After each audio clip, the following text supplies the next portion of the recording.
I know you'd been very open that we shouldn't give a scalp. Mike Waltz was moved out of the National Security Council position. I want two takes on this. Not a full scalp, because he did go to the UN. Yeah, I know. I was going to say he was promoted. My recommendation is sending back to the Army, making him a major general at the time if you got to do it. But you can't. No way you can show weakness here. 100% can't show weakness. Okay, so that's what I was going to get at. Number one, why do you think he should have gone? And number two, I know Rubio has like 18 jobs now. But I mean, seriously, at some point he's going to be like, hey, I got to get extra pay. But do you think there should, I mean, one, address the position, right? I think it came down, my understanding, and I think it's been reported in the media, I think it came down this whole situation with Bibi coming twice within 4 weeks. Go back to the first time Bibi came, and Bibi's sitting there, and the Israelis are pushing for a military engagement in Persia. And the president's pretty adamant. And think about it, when they go to the Oval, the first time the president drops Trump Gaza out of nowhere. Remember, they're going to the East Room, and Sean, you used to do this. You do the bilats, and then you go to the East Room for the big, huge press conference. They're doing an open press avail. Then they're going to go to a formal press conference for the world. Trump drops Trump Gaza, right? And boom, out of nowhere. The reason is, my understanding, he didn't want to talk about, he's told these guys, we're not talking about any bombing run. I'm not interested. We got other ways we're going to do this. They came back 4 weeks later to be the first people, that Monday, they were the first ones on tariffs. But it wasn't really about tariffs. I think the back pocket they wanted to talk about, guess what? A bombing run in Persia. Trump's just not interested. And Wait, so then why? So then but Waltz was on that team or something? My understanding, I think it's been reported in the New York Times, there was a series of meetings, I think, with Waltz and other guys that were working through alternatives. The Pentagon wasn't doing it. The Israelis, my understanding, were criticizing the Pentagon for not looking at alternatives. I think Waltz might have been more engaged than people knew, or more engaged than he was letting on.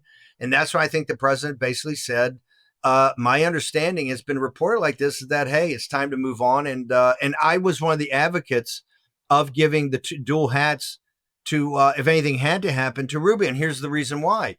As you know, you can't go right now through a big search for another national security advisor and just do it again. Rubio's a steady Eddie. He's actually much more MAGA. His journey is pretty extraordinary. He's much more MAGA and much more America first than he used to be. He was definitely a neocon. But in the State Department, it's not perfect, but he's trying to get there. If you give him dual hats, only Kissinger has had before, because Condi had it separately. These two have it together.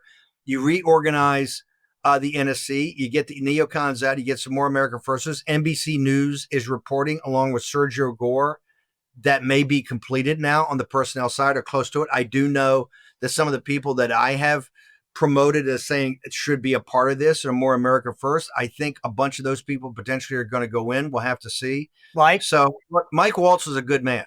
And I think a lot of people, but my point, I think, and this gets to this rift, I think you see between President Trump and Bibi, and President Trump and really the Israelis, that you can't push Trump. He's president of the United States. He's got a very set idea of what he wants to do here. Don't play games, no games, right? So who do you want in? Who do you want in the NSC?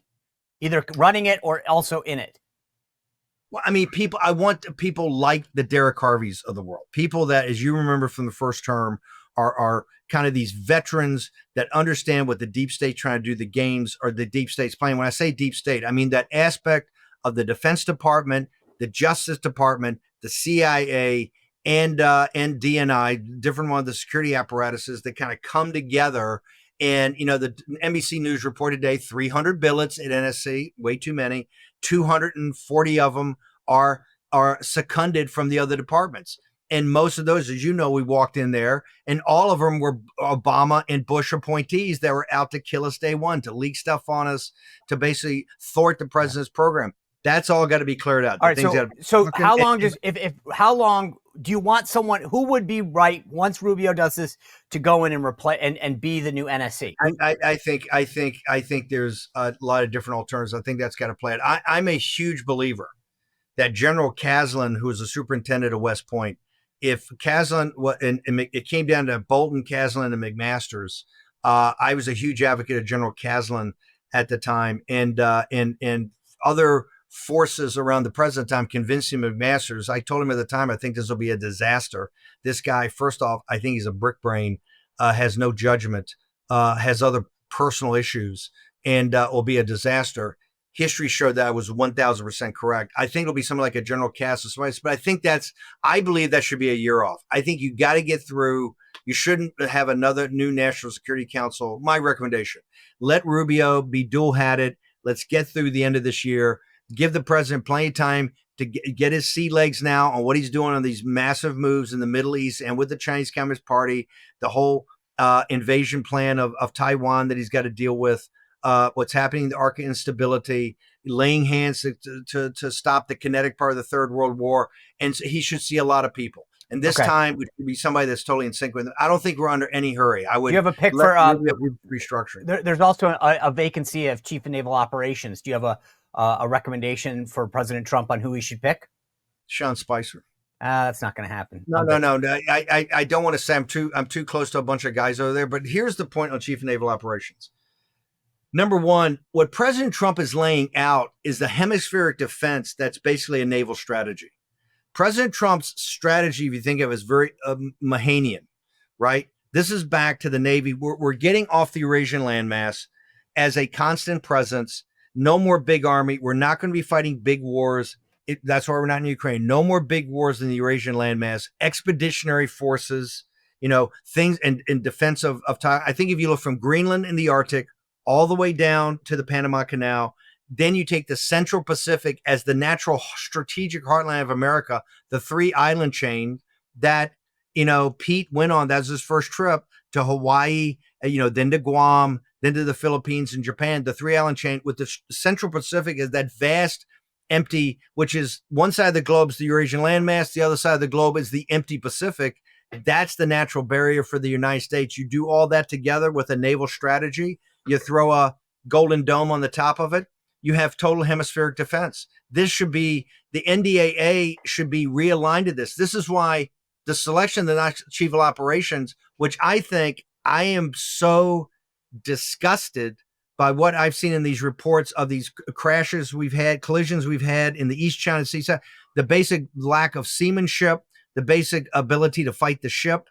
Now, particularly when the 7th Fleet's going to be at the tip of the spear against potentially the People's Liberation Navy around Taiwan for maybe an invasion. I tell people, if you want to see a battle group at the bottom of the Straits of Taiwan, we got to get it up to speed. So I think the Chief of Naval Operations has got to be somebody that really takes the basic war fighting, like Pete's saying, get the warrior ethos back there. At the same time, I believe, and I used to be the junior officer on the CNO executive board, that you have to have a senior leadership cadre of flag officers and outside brilliant civilians, the Seth Cropsey, et cetera, to think through, we got to rebuild this fleet.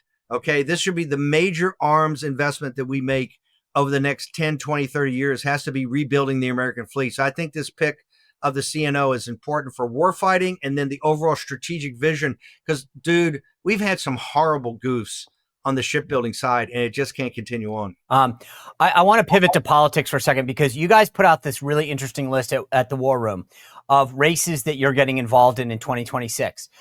There's some House recommendations out there, which I found really interesting, because you're very specific about how people can help some of these people that you choose at War Room. And then you are targeting Senator Tillis in North Carolina and Senator Cornyn in Texas. So explain to me how you're picking races, because you guys are very surgical, it seems, in what races you're choosing on the House and the Senate side. So what does this look like? What are there going to be more races? What are you asking people to do, and how are you choosing them?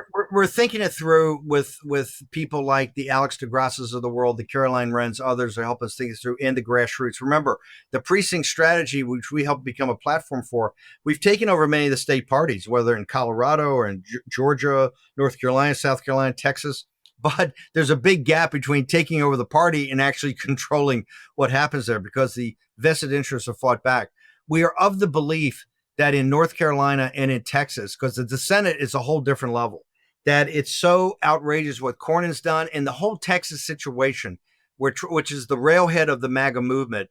what's happened in the Texas House with these Democrats taking over the last couple of days, these policy recommendations. There's so much wrong that we're going to have on the show tonight about the colony. They're not even Abbott and not even working with Trump's ICE to deport illegal aliens. There's something so wrong in Texas with being so MAGA, and we've got John Cornyn has just been so terrible, and we were the tip of the spear of fighting the impeachment of General Paxton. I just think there's an outpouring of people that want to get together in Paxton. Ours is all about human agency. You don't need to give money. You just got to get involved. Also in North Carolina, Tillis has just had so many opportunities. He had to be fought every step of the way. He's had to basically be threatened, calls, emails, people going to the office, protesting outside on just confirmations. Everyone's like, he's doing Trump a favor. This Ed Martin thing is outrageous. Ed Martin, President Trump needs somebody in D.C. he can depend upon and get it done and clean this mess up in D.C., both the crime and then what's happening over on Capitol Hill. And Tillis went out of his way to whip against the reason I think President Trump decided to go in a different direction at the end. He had whipped 6 votes against him. It wasn't just him on the committee. It was another 5 or 6 votes. I think that was a straw broke the camel's back. And I don't make these decisions. I have a team of really grassroots volunteers that work together and come up with it. So these are all about taking action and using human agency. But I think right there, those are going to be 2 barn burner, and there's no real candidate identified in North Carolina. That's the interesting thing. It's kind of up in the air. One name I'd like to throw out is Richard Petty. I think is someone that could be MAGA that is maybe considering it. So you never know. But just so I'm clear, if someone's watching this right now and thinking, hey, I might want to run for Congress, or I am running for Congress, how do they get the war room endorsement? Because like you said, very, very simple. Is that what you should do? You got JoJo, you've got Grace, you got Mo. It's very easy access to us. We got the chat rooms. People can get this. People come to me all the time. I just throw it back to the team and say I don't really get very engaged until it's been really worked on by the team. So get into the chat. Tell people. Yeah, get into the chat. And remember, we're all about human agency. The show is basically the platform for the MAGA activist. And that's how we want to keep it. And this is it's coming from the people. I will say that one of the things we're going to start highlighting even more is the precinct strategy has done an extraordinary job of taking over state parties from the precincts. And as you know, the pushback's incredible, whether it's been in Georgia, whether it's been in South Carolina, whether it's been in North Carolina, whether it's been in Texas, whether it's been in Colorado, Nebraska. This is now going to come to the forefront. That's another level we're going to get engaged in because people want to be active. And they're saying they go, I want to show how I can support President Trump besides writing a check or just watching Fox on TV. So how do I get engaged? Yeah, listen, I think if you and I both know this, if you don't have a Republican House and Senate, we're going to see another impeachment, and we got to keep it. All right, my last question: 26 midterm on the House is going to be a barn burner because first thing they're going to do, they're so upset now with these young congressmen throwing up impeachments because they go, shh, that's how we can't take it. We're going to do it the day afterwards, but you can't talk about it, right? They're going to do it. I mean, that's why I'm glad you guys are engaged because I think people need to understand this is keeping President Trump in office. We got to keep the majority. The last question, though, forget 2026. Someone told me the other day, they said, Steve Bannon, he's always been encouraging President Trump to run in 2028. I saw the President Trump blew through cold water on that when he talked to Kristen Welker and said, I'm not running in 2028. But does Steve Bannon run? No, President Trump's running. No, of course. Let's say he doesn't. If President Trump doesn't run, it's not a concept. It's to listen. The next 100 days, the first 100 days, unbelievable. As you know, the difference in scale from the first term to the second term, we had those 4 years to get ready. Project 2025. The phrase that will not be named, right? With CRA and Brooks Rollins, America First, all the policies we had. The next 100 days between now and Labor Day will define President Trump's second term and his legacy. The convergence of the crises.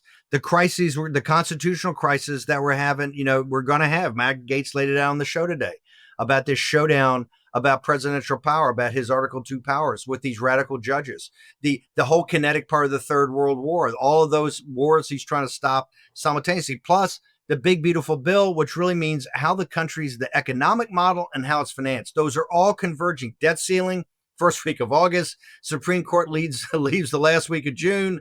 It's got to be resolved. These are all converging. This is the foundational element. It shouldn't be lost on people. The irony is that the 10th anniversary of President Trump coming down the golden escalator is June 15th of this year, just in over a month. That's right in the middle of it. And my point is, those 10 years, folks, in the long stretch of history, when they look back 100 years from now, will look as a preamble to what President Trump is actually accomplishing today. All right.